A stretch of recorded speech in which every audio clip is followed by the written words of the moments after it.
I was always fascinated by using sensory integration or this type of research for looking into decision-making processes themselves. Yeah. Because you just have, so not trying to take away from just, let's just call it regular decision-making, where it's more about you actually have a choice between two things and you have to pick one of the two. Right.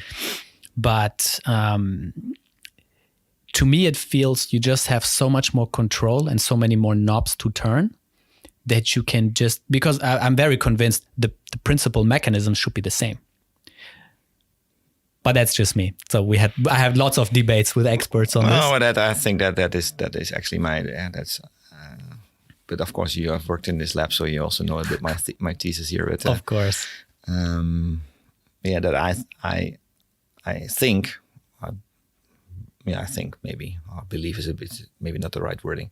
I think that by studying let's say somewhat lower level sensory motor systems, as I would call them, it's not only the sensory systems but also the connection to the motor systems. So the sensory motor systems, they can really help you to understand particular principles that might be generalizable to other systems. That's a little bit how and I've called this before, and I think by studying sensory motor system, you basically open up a window into cognition. By looking at sensory motor systems, you can study how the brain analyzes information, but that information can be well controlled by an experimenter. So you get a handle on how does the brain deal with information, or with uncertain information.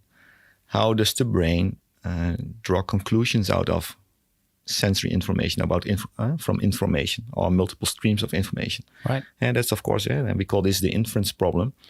There's nothing else than drawing conclusions. So how do we draw conclusions? We draw conclusions every single moment in our lives based on multiple inputs. But can we now really pinpoint particular aspects of that process by studying the sensory motor system? That's what I believe, and therefore I'm studying the sensory motor system.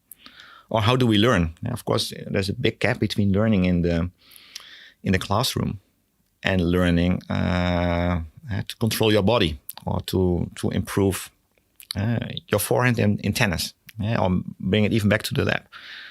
But I still believe that particular principles that we discover there might be generalizable to more real-world environments, and therefore I'm trying to study these systems. Right. No, I think so too. I mean, obviously I think so too. I worked here as well, but I just, the more I learned about the very fundamental nature of this type of processing, just because it's so basic, doesn't have to mean it's simple at all. And the mechanisms that I've seen here, and also the models we've worked on, I see now being used in other fields of research. They just call them differently.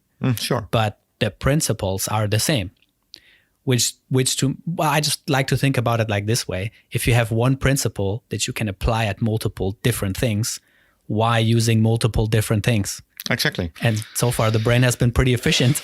Yeah, but I think that's also our humans, the human nature. We try to use particular semantics in order to put meaning to particular things. We talk about language, we talk about perception, we talk about attention, motor attention, consciousness. But I think what we would like to find out are these more cognition general principles.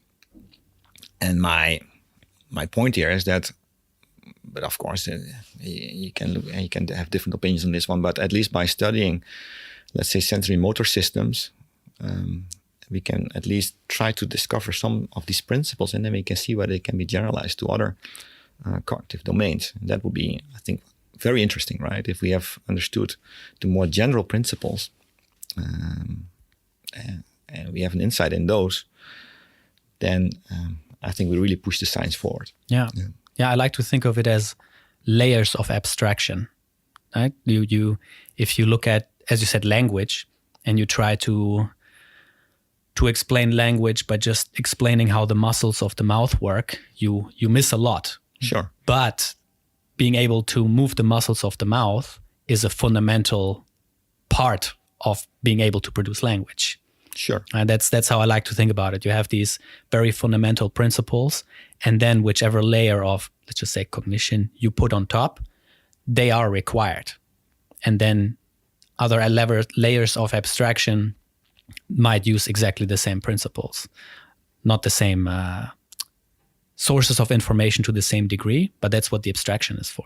Exactly, yeah. And therefore I also think that building up models about particular brain functions, or models about the brain, that they could be very useful. But then there's always the question, and it's maybe a little bit in relation to your comment here, is that at which level do you build these models? Eh?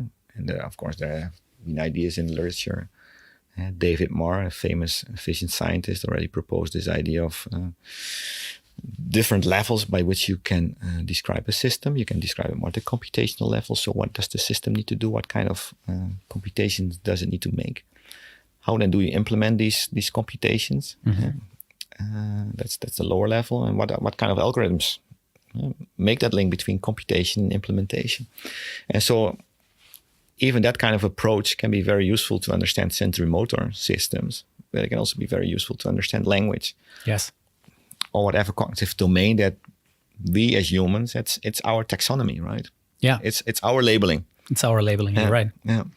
Which is quite useful. It has appeared quite useful. But still the question if the brain operates like that, in that sense. Yeah. That's true. Yeah, that's a tough one to answer, isn't it? Yeah. Because we're the ones who try to figure it out, and we need some type of, framework or language in that sense to describe it. Yeah, we need a language in order to describe it, and we need language in order to come up with some conception of what we think is going on there, right?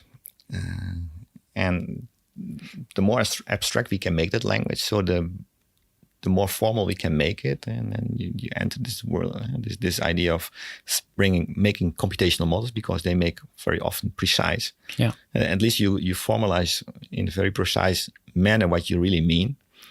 And those models can make predictions, and these predictions can be wrong. But at least then you've learned something, right?